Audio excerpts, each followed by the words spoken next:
quoi l'article 627? Ici, on pose des questions.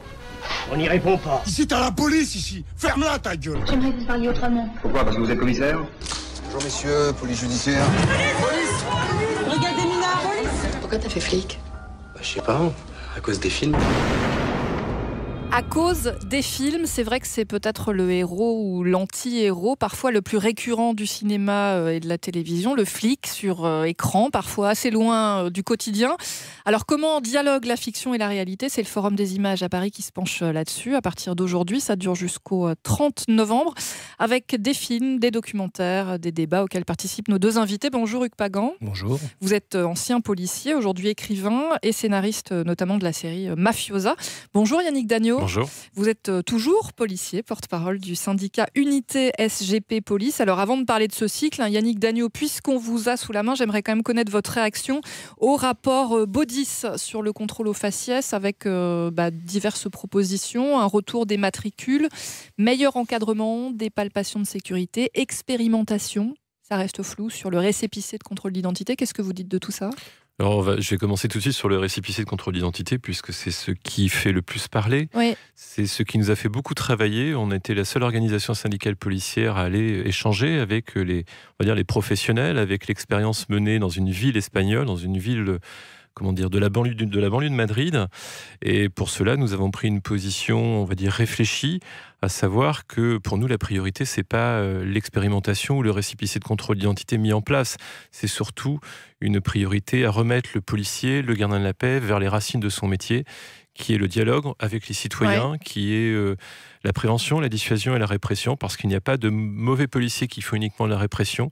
Le policier, qu'il soit gardien de la paix, officier ou commissaire, doit pouvoir conjuguer en permanence prévention, dissuasion et répression, mais également un dialogue permanent avec les citoyens, parce que la police, elle n'est pas là pour travailler contre les citoyens, elle est là pour travailler avec les citoyens. Mais du coup, le rapport Baudis, il fait avancer le débat pour vous ou pas ? Il fait effectivement avancer le débat, mais il ne fait que confirmer ce qu'a annoncé Manuel Valls il y a quelques semaines de cela, confirmé par le discours du Premier ministre, à savoir qu'il y a une nécessité effectivement de revoir certains modes de fonctionnement de la police qui ont été oubliés au cours de ces dernières années, puisqu'on était passé d'une police de proximité, au sens très large du terme, à une police qui s'est petit à petit éloignée de la population.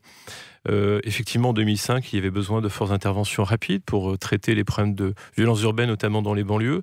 Pour autant, cette époque est passée et il est nécessaire de revenir sur des concepts certainement beaucoup plus ouverts sur la cité, parce que ce soit en matière de formation initiale ou en matière de formation continue, que ce soit le fonctionnement des services de police dans leur ensemble, on s'est totalement replié sur nous-mêmes, ce qui fait qu'aujourd'hui, non seulement les policiers sont mal dans leur peau, parce que la façon dont on veut qu'ils travaillent ne correspond pas à leurs attentes, mais surtout les policiers, la police d'une façon générale est la cible permanente des politiques qui n'ont pas grand-chose d'autre à parler et de la population. C'est ce qui est plus gênant.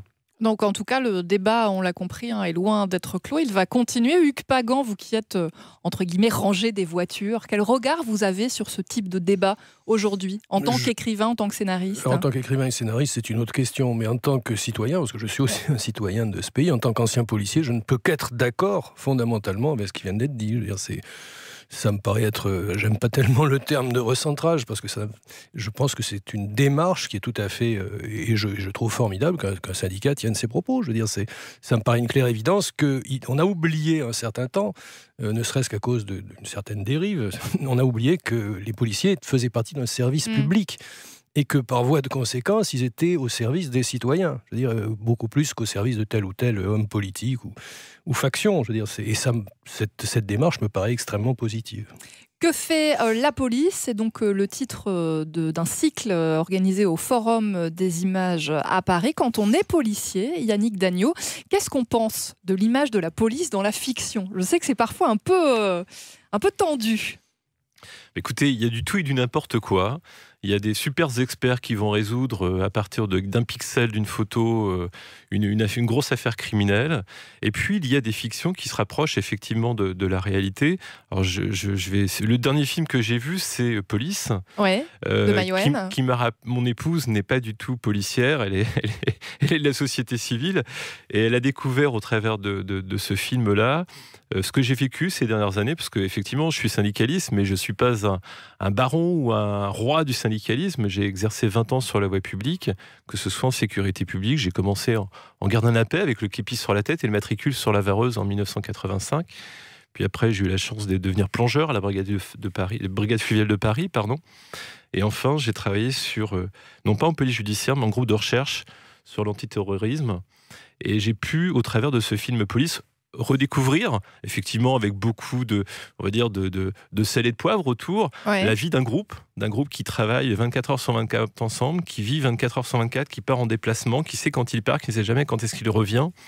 Et ça m'a approché un peu de cette vie où tout va bien, et quand un grain de sable arrive dans les rouages, eh bien, le groupe explose, ce qui est parfois dramatique. Alors, il y a eu une vraie évolution de la fiction policière de manière générale. On n'est plus ni dans cette espèce de figure un peu hiératique du polar des années 70, le flic solitaire. On n'est plus non plus dans les séries un peu familiales. On est dans autre chose aujourd'hui. Hugues Pagan, quel regard vous portez sur tout ça? Et c'est quoi, entre guillemets, votre plus produit à vous aussi, en tant qu'ancien policier? C'est d'amener cette réalité à irriguer la fiction? J'ai souvent dit, j'aime pas me citer, mais je suis un vieil homme maintenant, donc j'ai souvent dit le gros avantage, et content de l'être d'ailleurs, j'ai souvent dit que le seul avantage d'un policier, d'un auteur qui a été policier, c'est de savoir distinguer avec soin un pistolet d'un revolver. Je veux dire par là que j'ai été policier de terrain, j'ai fini ma carrière tout à fait honorablement, je suis parti à la retraite, voilà, c'est anticipé, mais à la retraite tout de même. Et puis j'ai embrassé assez rapidement, tout en étant policier, une autre carrière. Il y a des règles des codes et des règles qui sont complètement différents. Et lorsqu'on fictionne, hélas, on est obligé de dramatiser. Alors de dramatiser au niveau de la tragédie, au niveau de la comédie, au niveau de la chronique, je veux dire. Et ces règles-là n'ont pas grand-chose à voir, hélas, avec la réalité qu'on décrit. Il faut bien savoir que nous ne sommes pas des documentaristes. Ouais. Je n'ai rien contre les documentaristes, il y en a d'excellents, mais c'est un autre métier. Et effectivement, comme il y a un certain nombre de codes qui sont des codes fictionnels, eh bien on suit tout naturellement l'évolution des codes eux-mêmes. Et l'évolution des codes nous est en large partie dictée par nos camarades, nos petits copains américains, que je veux dire. Hélas, parce que j'ai vu Police également. Je ne pense pas tout à fait la même chose, mais on est obligé, lorsqu'on fictionne à l'heure actuelle en France, on est obligé de tenir compte de ce qui se passe de l'autre côté de l'Atlantique. C'est pas toujours une adaptation facile. Qu'est-ce que vous en pensez de ça, Yannick Dagnaud? Il y a eu effectivement peut-être une surdramatisation, ça devient un peu du blockbuster permanent? Oui, mais c'est lié aussi, alors moi je connais aussi milieu journalistique où on s'aperçoit qu'au travers notamment des chaînes d'information, le fait divers est exploité qu'à partir du moment où il y a du sang, des larmes bien évidemment, et ça fait vendre de l'audimat. Du sang, des larmes, mais pas trop de sueur quand même. Ouais. Tout à fait. Mais si vraiment on s'attaquait à la vie d'un commissariat, je crois qu'il faut revenir. Moi j'ai un film emblématique, c'est Pinot Simple Flic, c'est ce que j'ai connu au début de ma carrière, où c'était absolument exceptionnel, où on était encore avec nos fameux képis, notre matricule, parce que c'est dans le sujet d'actualité, où on a des moments d'hilarité totale dans le cul de la police secours, et puis donc en fait, ce que vous dites, c'est que la comédie, finalement, est presque plus proche de la réalité que le polar classique. Parce que, tout simplement, à un moment donné, on a besoin d'évacuer, de décompenser toute cette misère de la société. Moi, je me rappelle un jour, j'étais un bébé du syndicalisme, et le directeur départemental du Val-de-Marne nous dit « Mais les flics, nous sommes les éboueurs de la société ». Ouais. Et quelque part, quand on vit en permanence avec la misère qui s'est accrue aujourd'hui, je pense qu'il y a justement ces besoins de décompenser, comme le disait Hugues, et c'est souvent au travers de l'humour. Malheureusement, le fait est, c'est qu'on va parler toujours avec nostalgie de notre jeunesse policière, mais ça a totalement disparu, la convivialité, le fait de pouvoir les pots de service, voilà, et rigoler même parfois. Moi, j'ai autant, alors pardon de rebondir aussi rapidement, mais j'ai autant de souvenirs absolument, j'ai quelques souvenirs assez tristes de mon métier. J'ai quand même fait la guerre de Lyon, c'était pas forcément quelque chose de tout à fait pittoresque, mais je me rappelle de pots de Java tout à fait sympathiques. Je veux dire, il n'y avait rien d'excessif d'aucune manière.